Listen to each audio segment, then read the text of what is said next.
လက်ကျန်ပြောတာတော့ဒီဓာတ်ကိုနှုတ်နိုင်တဲ့သူဟာအဆုံးမဲ့ခွန်အားကိုရရှိပြီးဘယင်တစ်ဖြစ်လာလိမ့်မယ်တဲ့ဒါပေမဲ့ဘယ်သူမှမနှုတ်နိုင်ခဲ့ကြပါဘူးအနှစ်တရလုံးလုံးဒီမျိုးသမီးဟာတကောင်ကျွတ်တမျက်နှာဖြစ်ခဲ့ပေမဲ့သူ့ကိုလိုက်ပိုးပန်းတဲ့သူတွေကတော့တန်းစီနေတာပါပဲဘာလို့လဲဆိုတော့သူကသူ့ထက်တန်မာတဲ့ယောက်ျားကိုပဲရှာချင်လို့လူငယ်လေးပဲဖြစ်ဖြစ်စပင်ဖြူနေတဲ့အဖိုးကြီးပဲဖြစ်ဖြစ်စိတ်မဝင်စားခဲ့တာပါဒီနေ့မှာတော့အမျိုးသမီးဟာရေချိုးပြီးပွားလေးပက်လို့ကန်းကြီးကိုတယောက်တည်းထွက်လာခဲ့တဲ့ယောက်ျားတယောက်အနားကပ်လာရင်ဆန်းဆန်းပြပြတည်သွားတတ်ပေမဲ့ဒီကောင်လေးတယောက်ပဲဘာမှမဖြစ်ပဲကပ်လာနိုင်ခဲ့တဲ့အနှစ်30လုံးလုံးပဲယောက်ျားမှအနားမကပ်နိုင်ခဲ့တာမို့ဒီကောင်လေးပေါ်လာတာကိုကြည့်ပြီးအမျိုးသမီးလန့်သွားခဲ့တာပါဒါနဲ့အမျိုးသမီးကကောင်လေးကိုသူ့ရဲ့အပြင်းထန်ဆုံးစက်ကုံထုတ်ကွက်ဆန်းနဲ့တိုက်ခိုက်လိုက်တယ်ဒါပေမဲ့ကောင်လေးရဲ့အင်ဂျီစကူတော့မထိလိုက်ရပါဘူးအဲ့ဒီအစားကောင်လေးထုတ်လိုက်တဲ့တက်ပြင်းတစ်ချက်ကြောင့်ပဲအမျိုးသမီးမှာဒဏ်ရာပြင်းပြင်းထန်ထန်ရသွားခဲ့တယ်ဒါပေမဲ့ကောင်လေးကတော့ခုနကဘာဖြစ်သွားလဲဆိုတာကိုဘာမှမသိလိုက်ပါဘူးသူကအမျိုးသမီးတွေးဝါပြီးလဲကျသွားတာလို့ထင်သွားတာမို့အမျိုးသမီးကိုဟိုတယ်ကိုချက်ချင်းခေါ်သွားပေးခဲ့တယ်ဟိုတယ်ရောက်တော့ကောင်လေးကကုသနေရှာဖို့ဆေးစာအုပ်ကိုအလင်းမြန်ထုတ်ဖက်တဲ့အမျိုးသမီးကိုဆေးကုပေးဖို့အနားကပ်သွားချိန်မှာအမျိုးသမီးကသူ့ဘားကိုရိုက်ချလိုက်ပေမဲ့ကောင်လေးကတော့အမျိုးသမီးကိုကယ်ချင်တာနဲ့အမျိုးသမီးရဲ့ရင်ဘတ်ကိုဖိပေးလိုက်တယ်အဲ့ဒီအချိန်မှာ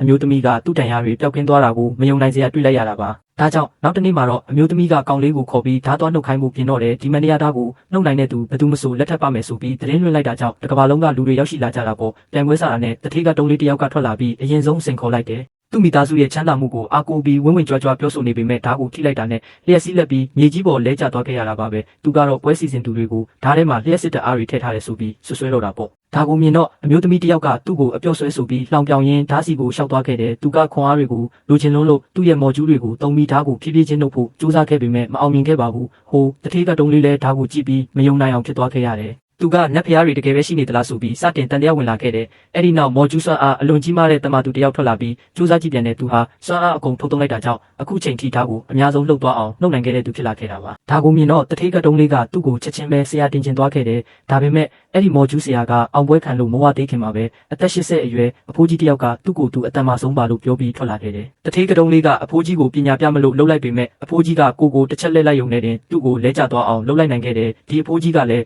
ဘယင်မောက်ကိုလက်ထက်ချင်နေတာပဲကိုသူကသူ့ခွန်အားကိုတိတ်ပြီးယုံကြည်မှုရှိနေခဲ့တာပါအဖိုးကြီးကလက်ကိုဆန့်ပြီးမန်နီယာဓာတ်ကိုအသာလေးကင်လိုက်ကဖြည်းဖြည်းချင်းနှုတ်ယူလိုက်တဲ့အားလုံးကဘယင်မဟာအဖိုးကြီးနဲ့လက်ထက်ရတော့မယ်လို့ထင်မှတ်နေကြတော့မှပဲဓာတ်ထဲကနေကြီးမားတဲ့စွမ်းအားကြီးထွက်ပေါ်လာခဲ့တယ်အဲ့ဒီစွမ်းအားကအဖိုးကြီးကိုမြေကြီးပေါ်တန်းကနေလွင့်ထွက်သွားစေခဲ့တာပေါ့အနားမှာရှိတဲ့ကောင်လေးကအဖိုးကြီးတန်ရာပြင်းထန်သွားတာကိုမြင်တော့ချက်ချင်းရှိထွက်လာပြီးအရေးပေါ်ကားခေါ်ပေးဖို့ပြင်နေအဖိုးကြီးကအလျှော့မပေးချင်သေးတာကိုမြင်တော့ကောင်လေးကဓာတ်ကိုတတလေးနှုတ်လိုက်ပြီးအဖိုးကြီးစီကမ်းပေးလိုက်တာပါပဲအဖိုးကြီးကကောင်လေးကိုမယုံနိုင်စရာကြီးနဲ့ကြည့်ရင်လုံးဝမိမိမျောဖြစ်သွားခဲ့ရတော့တယ်ဒါကိုမြင်တော့ကောင်လေးကဒီမှာဆရာဝန်ပါတလားလို့မေးပေမဲ့ဘယ်သူမှသူ့ကိုအရေးမလုပ်ကြပါဘူးအဲ့ဒီအစားကောင်လေးကဒီမန်နီယာဓာတ်ကိုဘယ်လိုများနှုတ်လိုက်တာလဲဆိုတာကိုပဲဝိုင်းပြီးတန်တရားဝင်စစ်စစ်နေကြပါတော့တယ်အကျိုးဆက်အနေနဲ့ကောင်လေးကဓာတ်ကိုအေးဆေးလေးထပ်နှုတ်ပြလိုက်တဲ့အခါမှာတော့ရောက်ရှိနေကြတဲ့လူအုပ်ကြီးတစ်ခွင်လုံးလုံးဝမြင်သက်အံ့ဩသွားကြရပါတော့တယ်